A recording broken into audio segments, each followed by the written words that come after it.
ইতিহাসে অনন্য এক সমরনায়ক এবং রাজনৈতিক নেতা হিসেবে পরিচিত জুলিয়াস সিজার। ইংরেজি ক্যালেন্ডারের জুলাই মাসের নামটি তাঁর স্মরণে। সাধারণ মানুষ থেকে রোমান সাম্রাজ্যের একচ্ছত্র অধিপতি হওয়া এবং ক্লিওপেট্রার সাথে প্রণয় ইতিহাসের অন্যতম আলোচিত ঘটনা। তাঁর মর্মান্তিক হত্যাকাণ্ড সমান আলোচিত। ইতিহাসের এই চরিত্রের কথা জানব এই পর্বে, সাথে থাকুন শেষ পর্যন্ত।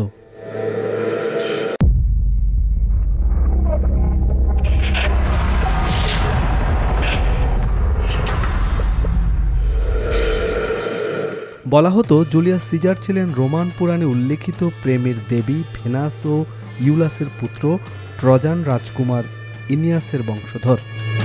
মাত্র 16 বছর বয়সে বাবাকে হারিয়ে পরিবারের কর্তা হয়ে ওঠেন সিজার। 49 খ্রিস্টপূর্বে জুলিয়াস সিজার রোমের দিকে যাওয়ার সময় রুবিকান নামের একটা ছোট্ট নদী পার হয়েছিলেন। সেটাই ছিল বিশ্বের সবচেয়ে ক্ষমতাধর মানুষ হয়ে ওঠার পথে তাঁর প্রথম পদক্ষেপ। সেনাবাহিনীতে নিজেকে প্রতিষ্ঠিত করেছিলেন বুদ্ধিমান মিলিটারি জেনারেল হিসেবে। তিনি ছিলেন উচ্চাকাঙ্ক্ষী রাজনীতিবিদ, প্রতিভাবান লেখক, প্রভাবশালী বক্তা এবং রোমের সাধারণ মানুষের কাছে জনপ্রিয় ব্যক্তিত্ব।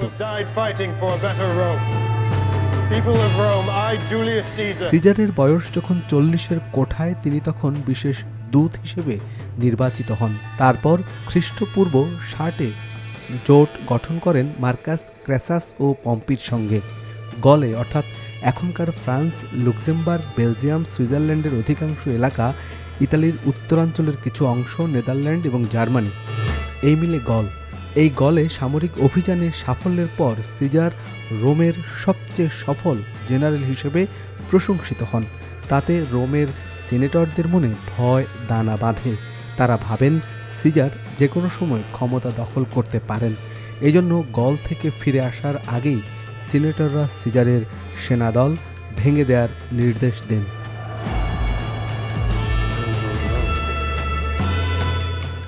রুবিকান ছিল জুলিয়াস সিজারের জন্য সৌভাগ্যের নদী। সিজারকে দুটির যে কোনো একটি বেছে নিতে হতো: সেনাদল ভেঙে দিয়ে পদত্যাগ করা অথবা রুবিকান নদী পার হয়ে নিজেই ক্ষমতা দখলের চেষ্টা করা। শেষেরটাই বেছে নিয়েছিলেন তিনি। শেষমেশ পাশা ছুড়ে দেওয়া হয়েছে, the die has been cast বলে হুঙ্কার দিয়ে রুবিকান নদী পার হন জুলিয়াস সিজার। সেনাবাহিনী সহ রোমে পা রাখতেই সিজার প্রচণ্ড বাধার সম্মুখীন হন। বেঁধে যায় যুদ্ধ। সিজার অবশেষে জয়ী হন প্রচুর রক্তক্ষয়ের পর। বিজয়ী সিজার তখন নিজেকে আজীবনের জন্য রোমের সম্রাট এবং সর্বময় ক্ষমতার অধিকারী ঘোষণা করেন। রোমের পুরো সামরিক বাহিনী 30টি দলে ভাগ করা ছিল। প্রতি দলে ছিল বিশেষভাবে প্রশিক্ষিত 5000 সেনা। এই সেনারা নিয়মিত উচ্চহারে বেতন পেতেন। সাম্রাজ্য দ্রুত বাড়তে থাকায় রোমে নানান প্রযুক্তির উদ্ভাবন হয়। 64 খ্রিস্টাব্দে রোমে এক ভয়াবহ অগ্নিকাণ্ড হয়। এতে শহরের অধিকাংশ এলাকা ধ্বংস হয়। অভিযোগ ছিল সেই আগুন নিয়ন্ত্রণ এবং এতে ক্ষতিগ্রস্ত ব্যক্তিদের সাহায্য করার জন্য পর্যাপ্ত ব্যবস্থা নেননি রোমের তৎকালীন সম্রাট নিরো। 313 সালে ক্ষমতা গ্রহণ করা কনস্ট্যান্টিন হলেন প্রথম রোমান সম্রাট যিনি খ্রিস্ট ধর্মের প্রতি সহানুভূতিশীল ছিলেন। তাঁর ক্ষমতা গ্রহণের মধ্য দিয়ে খ্রিস্টানদের ওপর কয়েক শতাব্দী ধরে চলা রোমানদের নিষ্ঠুরতার অবসান হয়। খ্রিস্টপূর্ব 44 অব্দে নির্মম হত্যাকাণ্ডের শিকার হন সিজার।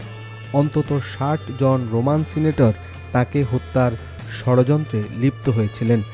সিনেটর গেইয়াস ক্যাসিয়াস লঙ্গিনাস এবং মার্কাস জুনিয়াস ব্রুটাসের নেতৃত্বে রোমের পম্পেই থিয়েটার সংলগ্ন একটি স্থানে 35 বার ছুরিকাঘাত করে সিজারকে হত্যা করা হয়।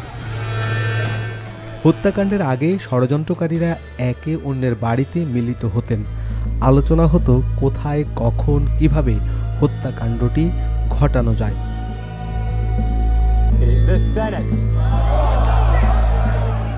ষড়যন্ত্রকারীদের বেশিরভাগের অভিমত ছিল তাকে সিনেটে হত্যা করা।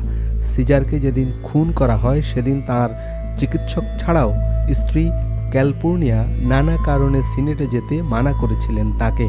কিন্তু ঘনিষ্ঠ বন্ধু ব্রুটাসের কথা মতো সিনেটের উদ্দেশ্যে রওনা হন তিনি, আর ব্রুটাসই ছিল মীর জাফর। 44 খ্রিস্টপূর্বাব্দের 15 মার্চ বিশেষ ওই দিনটিতে সিজার যখন সিনেটে প্রবেশ করেন, তাকে দেখে সিনেটররা সম্মান জানানোর জন্য উঠে দাঁড়ান। যারা ষড়যন্ত্রের সঙ্গে জড়িত ছিলেন তারা দাঁড়িয়েছিলেন সিজারের কাছাকাছি। এ সময় হঠাৎ করে কিম্বার সিজারের ঘাড় ধরে ফেলেন এবং সিজারের জ্যাকেট টেনে খুলে ফেলেন। এ সময় বাকিরা সবাই তাদের ড্যাগার বের করে ফেলেন এবং সিজারের ওপর হামলে পড়েন। সবাই মিলে যেন এক সিজারের বিরুদ্ধেই মল্লযুদ্ধ করছিল। এক সময় আঘাতের পর আঘাত পেয়ে তিনি ঢলে পড়ে গেলেন পম্পের মূর্তির পায়ের নিচে। ছুরির 35টি আঘাতের পর সিজার মারা যান। ঘটনাস্থলে সিজারের মৃতদেহ পড়েছিল প্রায় 3 ঘন্টা। এরপর অন্য কর্মকর্তারা এসে তার লাশ সরিয়ে নেন। সিজারের অন্ত্যেষ্টিক্রিয়ায় জনতা বিক্ষুব্ধ হয়ে ওঠে, ফলে অন্ত্যেষ্টিক্রিয়া নিয়ন্ত্রণের বাইরে চলে যায়। ব্রুটাস ও ক্যাসিয়াসের বাড়িতে হামলাও চালায়। এরপর মার্ক অ্যান্টনি মিত্রতা গড়ে তোলেন মিশরের রূপকথাতুল্য সম্পদের অধিকারী ক্লিওপেট্রার সঙ্গে, যিনি ছিলেন সিজারের প্রেমিকা।